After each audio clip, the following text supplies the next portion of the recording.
हम सभी को यहाँ पर आशीर्वाद देती है, लेकिन इसकी निरंतरता के पीछे क्या कारण है? अगर इसका हम विचार करें तो इसकी निरंतरता के लिए ये जो हमारी साधु संतों की परंपरा है, जिस परंपरा ने हर काल में हमारी संस्कृति को जीवित रखा।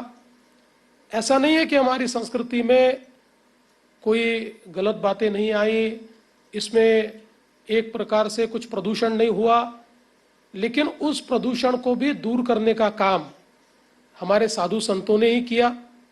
और इसी के चलते इतने आक्रमणों के बाद भी आज ये हमारी संस्कृति निरंतर चल रही है। जिसका यहाँ उल्लेख हुआ, महाराष्ट्र का वारकरी संप्रदाय इतने बड़े पैमाने पर औरंगजेब ने अत्याचार किए, तब भी कभी भी पंढरपुर की वारी रुकी नहीं।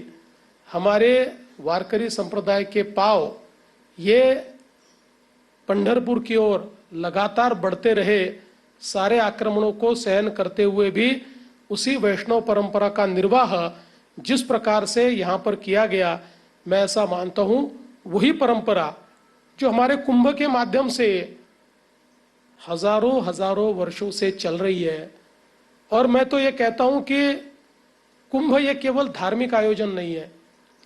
कुंभ एक ऐसी प्रक्रिया है जहाँ व्यक्ति तो गंगा मैया में डुबकी लगाता है, व्यक्ति तो गोदावरी में डुबकी लगाता है, लेकिन उस डुबकी से जैसे उसका शरीर साफ होता है, वैसे ही संतों की मंत्रणा से, संतों के विचारों से, और वहाँ पर जो संत विचारों का आदान प्रदान होता है, जिस प्रकार का विमर्श होता है, उससे उसका मन भी धुलता है, उसकी आत्मा भी शुद्ध होती है।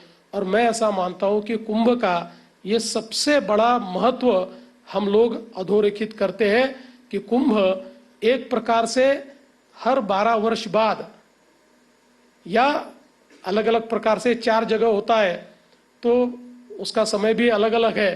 तो अभी प्रयागराज में वो उसके 2 साल बाद यहाँ कुंभ होगा, फिर हम लोग जानते हैं उज्जैन में कुंभ होगा।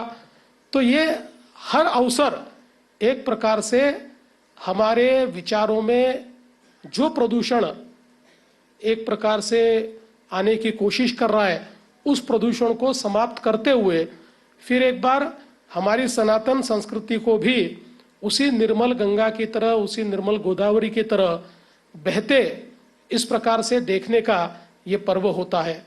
और मुझे इस बात की बहुत खुशी है कि इस बार ये कुंभ आयोजन करने का हमको अवसर मिला है।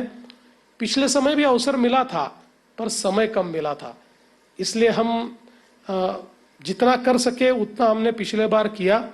लेकिन सभी संतों ने, सभी अखाड़ों ने हम लोगों को अपना समझकर जो हम कर पाए उसको अच्छा कहा, उसके लिए हमको आशीर्वाद दिए। इस समय थोड़ा ज़्यादा समय मिला तो हम लोगों ने ये प्रयास किया है कि एक भव्य, एक दिव्य इस प्रकार का कुंभ हम लोग कर पाए। इस दृष्टि से महाराष्ट्र की सरकार ने अभी तक करीब 30,000 करोड़ रुपए के काम ये शुरू किए हैं, और ये सारे काम समाप्त होते होते 35,000 करोड़ रुपए के काम यहाँ पर संपन्न होंगे। लेकिन इसमें